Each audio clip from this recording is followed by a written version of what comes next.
Hello everyone, welcome back on my channel Pen and Paper. I am Tulika and today we are going to continue the chapter Linear Equations in Two Variables. Guys, हमने कल problems based on numbers पढ़ा था, उसका एक question remaining रह गया था, तो आज हम इसको कंप्लीट कर लेंगे एंड फिर हम लोग टाइप 2 पे मूव करेंगे, राइट? तो देखो, ये एनसीईआरटी का एक्सरसाइज 3.2 का प्रॉब्लम नंबर फर्स्ट है, जो कि कह रहा है कि 10 students of class 10 took part in a maths quiz, यानी कि 10th क्लास में 10 स्टूडेंट्स हैं टोटल और उन 10 स्टूडेंट्स ने एक मैथ्स क्विज में पार्टिसिपेट किया, right? If the number of girls is 4 more than the number of boys. अभी यहाँ पे 10 स्टूडेंट्स में बताया तो नहीं था कि कितने बॉयज हैं कितने गर्ल्स हैं, पर थोड़ा सा हिंट दिया हुआ है कि if number of girl is 4 more than number of boys, यानी कि जितने बॉयज हैं उनसे 4 ज़्यादा हैं लड़कियाँ, गर्ल्स, राइट? तो find the number of boys and girls. तो आपको बताना है कि कितने बॉयज हैं एंड कितने गर्ल्स हैं जिन्होंने क्विज में पार्टिसिपेट किया था। तो मैंने जो आपको कल ट्रिक बताई थी ना, हम लोग उसी ट्रिक से इसको भी सॉल्व करेंगे। मैंने कौन सी ट्रिक बताई थी कि सबसे पहले तो जो क्वेश्चन में पूछ रहा है हम उसी को सपोज कर लेंगे, मान लेंगे। तो पूछ क्या रहा है, find the number of boys and the number of girls, यानी कि बॉयज एंड गर्ल्स का नंबर पूछ रहा है, तो हम उसी को मान लेंगे। यानी कि let the number of boys be x and the number of girls be y. Okay, now हम लोगों को दो स्टेटमेंट्स ढूंढने हैं क्योंकि उन्हीं दोनों स्टेटमेंट से दो इक्वेशंस बनेंगे। तो चलो ढूंढते हैं। 10 students of class 10 took part in a maths quiz, ये हमारा पहला स्टेटमेंट है एंड इसी से पहला इक्वेशन बनेगा। देखो कैसे बनेगा। टोटल नंबर ऑफ स्टूडेंट्स कितने थे 10th क्लास में? 10 स्टूडेंट्स थे, ठीक है। उनमें से कुछ गर्ल्स रहे होंगे एंड कुछ बॉयज़ रहे होंगे, तो हमने पहले ही मान रखा है कि बॉयज़ x हैं एंड गर्ल्स y हैं, यानी कि हमारा इक्वेशन हो गया कि x एंड y को ऐड कर दोगे, यानी कि गर्ल्स एंड बॉयज़ के नंबर को ऐड कर दोगे तो कितना आना चाहिए? 10 आना चाहिए, क्योंकि टोटल 10 स्टूडेंट्स हैं। तो ये हो गया हमारा फर्स्ट इक्वेशन, हो गया ना। नाउ अब हम लोग सेकंड स्टेटमेंट पे देखेंगे।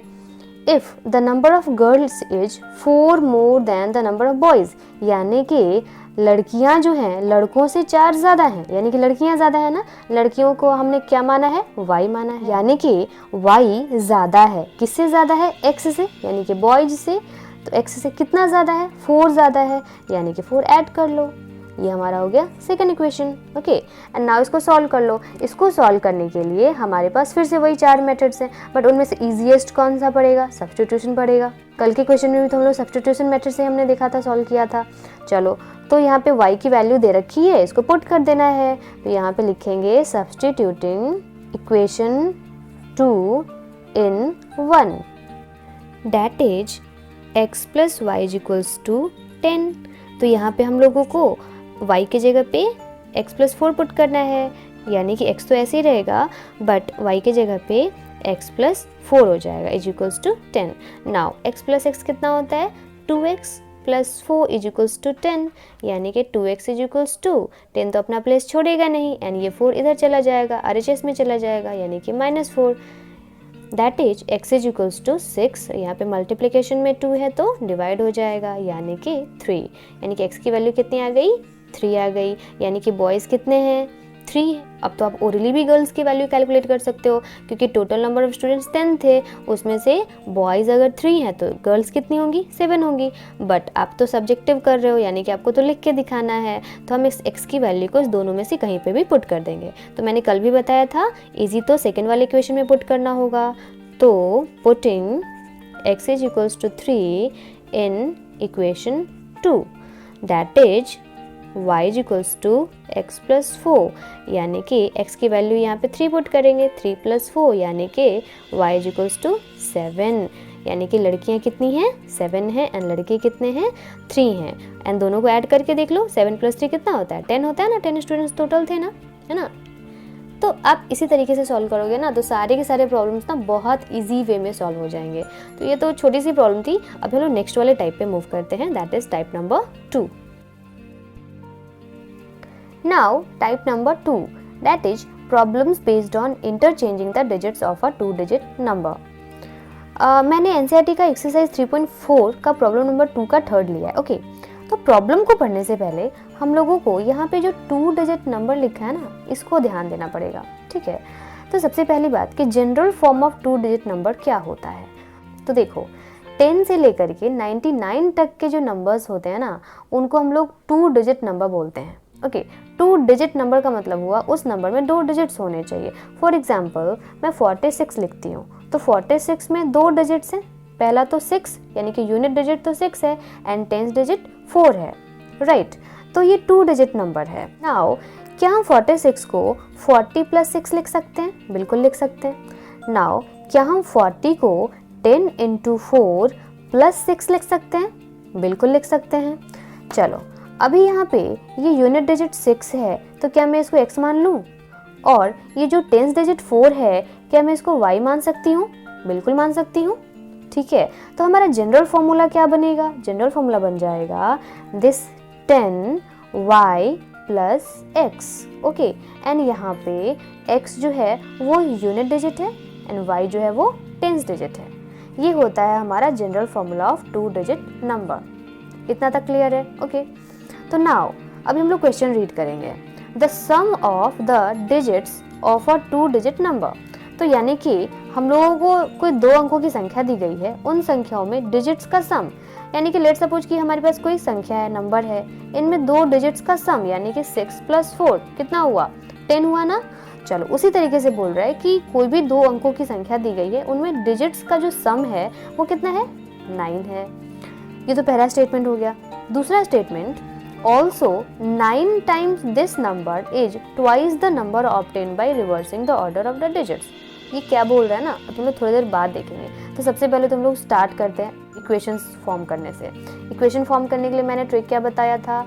जो पूछ रहा है आपको वहीं से स्टार्ट करना है। तो पूछ क्या रहा है? फाइंड द नंबर, ठीक है। तो नंबर तो लिख नहीं सकते डायरेक्टली, हम लोगों को तो डिजिट्स लिखने पड़ेंगे क्योंकि डिजिट के अकॉर्डिंग ही नंबर फॉर्म होगा। तो यानी कि हम लोगों को सबसे पहले तो डिजिट्स लिखने पड़ेंगे।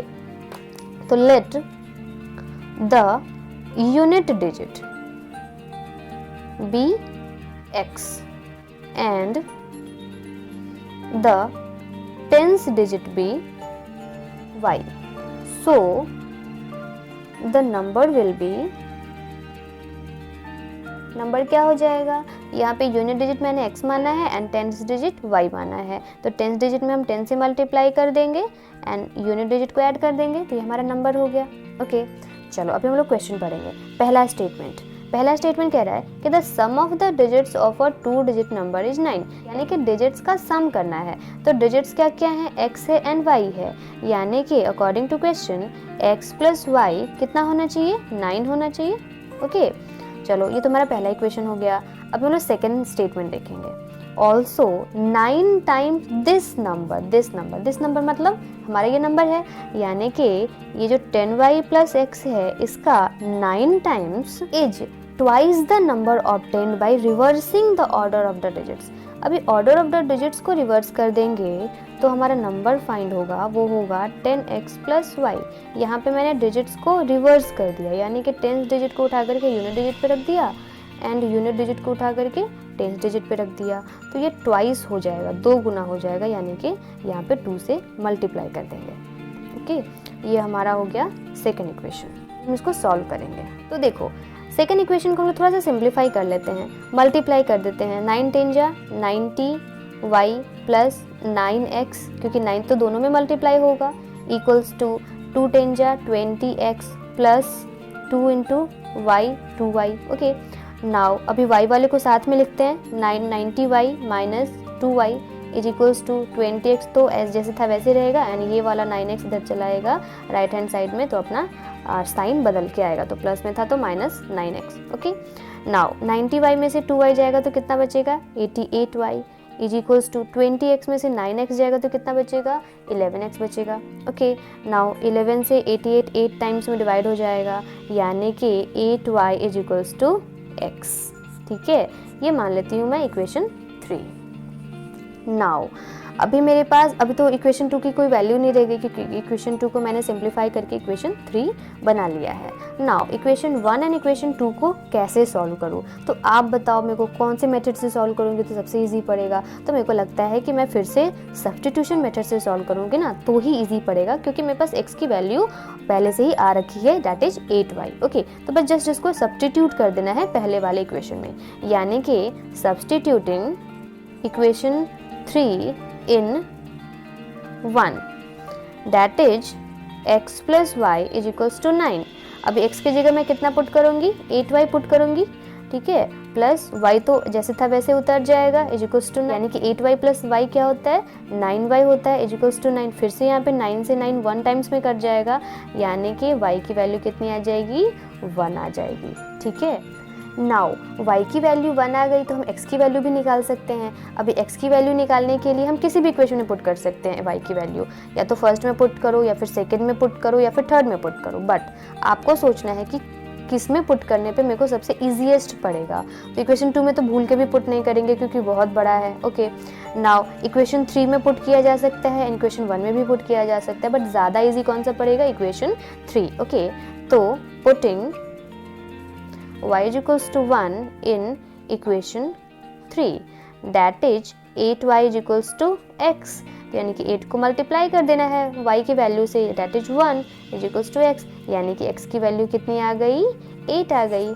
तो यानी कि y की वैल्यू 1 है एंड x की वैल्यू 8 है, तो हम इसे नंबर फॉर्म करेंगे। देखो यहाँ पे आंसर नहीं आया है, आप बस x एंड y की वैल्यू को कैलकुलेट करके छोड़ मत देना, तो फिर आपके मार्क्स कट जाएंगे, क्योंकि हम लोगों को यहाँ पे नंबर फाइंड करना है, इसलिए मेरे को यहाँ लिखना पड़ेगा। तो द नंबर इज, नंबर मैंने कितना माना था, 10y प्लस x, तो यानी कि 10 में मल्टीप्लाई करना पड़ेगा y की वैल्यू से, यानी कि 1 से, एंड x की वैल्यू को ऐड करना पड़ेगा, यानी कि 8 को ऐड करना पड़ेगा, दैट इज 10 1 जा 10 प्लस 8, यानी कि हमारा वैल्यू 18 आ जाएगा। ये हुआ आपका कंप्लीट आंसर। अभी आप क्रॉस चेक भी कर सकते हो। कैसे क्रॉस चेक कर सकते हो, आपका जो दोनों डिजिट का एडिशन था वो कितना था, 9 था, तो देख लो 8 एंड 1 कितना होता है, 9 होता है ना, करेक्ट है। तो आप चाहो तो इसको रीचेक भी कर सकते हो खुद से, था ना इजी। चलो फिर हम लोग एक और प्रॉब्लम को देखेंगे। नाउ हमारे पास एक और क्वेश्चन है जो कि एनसीईआरटी के एग्जाम्पल 13 का है। देखो, the sum of a 2 digit number and the number obtained by reversing the digits is 66 if the digits of the number differ by 2। देखो यहाँ पे दोनों डिजिट्स में डिफरेंस है 2 का, तो find the number and how many such numbers are there. Okay, तो देखो फिर से वही बात, हम लोग यहाँ पे पहले तो यूनिट डिजिट को सपोज करेंगे एंड फिर टेंस डिजिट को। Let the unit digit be x and the tens digit be y। okay, so the number will be 10y plus x, क्योंकि मैंने y को टेंस डिजिट माना है इसलिए 10 में y को मल्टीप्लाई कर देंगे एंड यूनिट डिजिट को ऐड कर देंगे। ओके, चलो अभी हम लोग फर्स्ट स्टेटमेंट को पढ़ेंगे, उससे फर्स्ट इक्वेशन फॉर्म करेंगे। तो फर्स्ट स्टेटमेंट है the sum of the 2 digit number and the number obtain by reversing the digits is 66, यानी कि हमारा ये जो नंबर है यानी कि 10y प्लस x, इसको एंड इसमें इसके डिजिट्स को रिवर्स करके ऐड करेंगे, तो इसके डिजिट्स को रिवर्स करेंगे तो 10x प्लस y हो जाएगा, इन दोनों को ऐड करेंगे तो मेरे को 66 मिलना चाहिए। ये हमारा पहला इक्वेशन कह रहा है। ओके, एंड इसको सॉल्व भी तो कर सकते हैं ना, 10y यहाँ पे है, एक y यहाँ पे है, तो सब मिला के 11y प्लस 10x यहाँ पे है, 1x यहाँ पे है, तो सब मिला करके 11x इज इक्वल्स टू 66 हो गया। ओके, यहाँ पे हम 11 कॉमन भी तो ले सकते हैं ना, 11 कॉमन ले लेंगे तो y plus x is equals to 66 होगा, एंड ये 11 से 66 6 टाइम्स में डिवाइड हो जाएगा, यानी कि x plus y is equals to 6। Okay, equation 2 इसको आप कह सकते हो क्योंकि हमने ऑलरेडी इक्वेशन 1 लिख रखा है। ओके, चलो अब हम लोग सेकंड स्टेटमेंट पढ़ेंगे एंड फिर सेकंड इक्वेशन फॉर्म करेंगे। सेकंड स्टेटमेंट क्या है, if the digits of the number differ by 2। देखो इस वाले इक्वेशन में दोनों डिजिट्स का डिफरेंस दिया हुआ है 2, तो हमारे डिजिट्स कौन कौन से हैं, पहला तो x है एंड दूसरा y है। तो यहाँ पे या तो आप x में से y को सब्ट्रैक्ट करो तो 2 आएगा, यहाँ पे x जो है वो ग्रेटर हो जाएगा y से, या फिर ऐसा भी तो हो सकता है कि मैम y बड़ा हो सकता है, x छोटा हो तो y माइनस एक्स करना होगा, तो हम वो भी करेंगे, बट पहले ये वाला करके देख लेते हैं। ओके चलो, तो ये हो गया हमारा इक्वेशन नंबर 3। अब equation number 2 and equation number 3 को सॉल्व करना है। तो देखो यहाँ पे एलिमिनेशन मेथड से सॉल्व करेंगे तो इजी लगेगा, है ना, तो हम लोग एलिमिनेशन मेथड से सॉल्व करते हैं। तो मैं यहाँ पे लिख देती हूँ एलिमिनेशन मेथड। वी हैव, हमारे पास है x plus y is equals to 6। देखो आप इसको x प्लस वाई तो लिख ही सकते हो, तो x plus y is equals to 6 and x minus y is equals to 2। Okay, आप इसको जस्ट ऐड कर दो तो ये रिमूव आउट हो जाएगा। तो x plus x is equals to 2x is equals to 6 plus 2 8, यानी कि 2 से 4 टाइम्स में ये 8 डिवाइड हो जाएगा, यानी कि x is equals to 4। Okay, यानी कि x की वैल्यू तो 4 आ गई। अभी जब x की वैल्यू 4 आ गई तो हम y भी निकाल सकते हैं। y को किस वाले में इक्वेशन में पुट करेंगे, तो 1 में तो बिल्कुल भी पुट नहीं करेंगे, क्योंकि 1 को ही तो सिंप्लीफाई करके मैंने इक्वेशन 2 बनाया था। चलो, तो या तो इक्वेशन 2 में पुट करो या फिर इक्वेशन 3 में पुट करो, तो दोनों तो जस्ट सेम ही है। ओके, तो मैं यहीं पे पुट कर लेती हूँ। That means putting x is equals to 4 in equation 2, that is y plus x is equals to 6। यहाँ पे मैं x की वैल्यू 4 पुट करूँगी, तो y plus 4 is equals to 6, that means y is equals to 6 minus 4। ये 4 right hand side जाएगा तो minus में हो जाएगा, यानी कि 6 minus 4 is equals to 2। Okay, यानी कि y की वैल्यू आपकी 2 आ गई। तो अभी नंबर फॉर्म करना है, so the number will B, तो नंबर मैंने कितना माना था, 10y प्लस एक्स माना था। ओके, तो यहाँ पे मैं लिख लूँगी 10y प्लस एक्स, तो इसके अकॉर्डिंग 10 इंटू वाई की वैल्यू 2 प्लस एक्स की वैल्यू 4, यानी कि हमारे नंबर हो गया 20 प्लस 4 यानी कि 24। ओके, चलिए, अब आप में से बहुत सारे लोग सोच रहे होंगे कि मैम ने y को क्यों बड़ा नहीं माना, तो फिर हम लोग अभी y को भी बड़ा मान के सॉल्व करेंगे। Now if y is greater than x, then y minus x is equals to 2 होना चाहिए। ये हमारा हो गया इक्वेशन नंबर 4, क्योंकि मैंने इक्वेशन नंबर 3 तो ऑलरेडी लिख लिया था, इस वजह से मैं इसको इक्वेशन नंबर 4 कर देती हूँ। Okay, so by solving equation number 2 and 4, that is, मैं दोनों इक्वेशन को यहाँ पे वापस से लिख देती हूँ। इक्वेशन नंबर 2 जो था वो था y plus x is equals to 6, and equation number 4 क्या बना है, y minus x is equals to 2। इसको सॉल्व करूंगी तो एडिशन करने पे ही x का टर्म जो है वो रिमूव आउट हो जाएगा, यानी कि y plus y is equals to 2y is equals to 6 plus 2 8, यानी कि ये 2 से कट जाएगा 4 टाइम्स में, यानी कि y is equals to 4। Okay, चलो अभी हम लोग x की वैल्यू निकालेंगे, तो x की वैल्यू को इक्वेशन नंबर 4 में रख के निकाल लेते हैं। तो putting y is equals to 4 in equation 4, that is y minus x is equals to 2। अभी मैं यहाँ पे y की जगह पे 4 रखूँगी, तो y इज इक्वल्स टू 4, चलो minus x is equals to 2, तो minus x is equals to 2 तो अपना प्लेस नहीं छोड़ेगा, एंड ये 4 जो है यहाँ पे प्लस में है तो राइट हैंड साइड में जाएगा तो माइनस 4, यानी कि minus x is equals to minus 2, ये माइनस से माइनस कैंसिल आउट हो गया, तो x is equals to 2। Okay, आप देख रहे होगे कि यहाँ पे इस वाले केस में x इज इक्वल्स टू 2 आया है and y is equals to 4 आया है, यानी कि उल्टा आया है। So the number will be 10y plus x, that means 10 into 4 plus 2, यानी कि y की वैल्यू 4 थी तो मैंने 4 पुट किया 10 के साथ, and x is equals to 2। अभी यहाँ पे 40 प्लस 2 यानी कि 42, यानी कि हमारे पास 2 आंसर्स हो गए।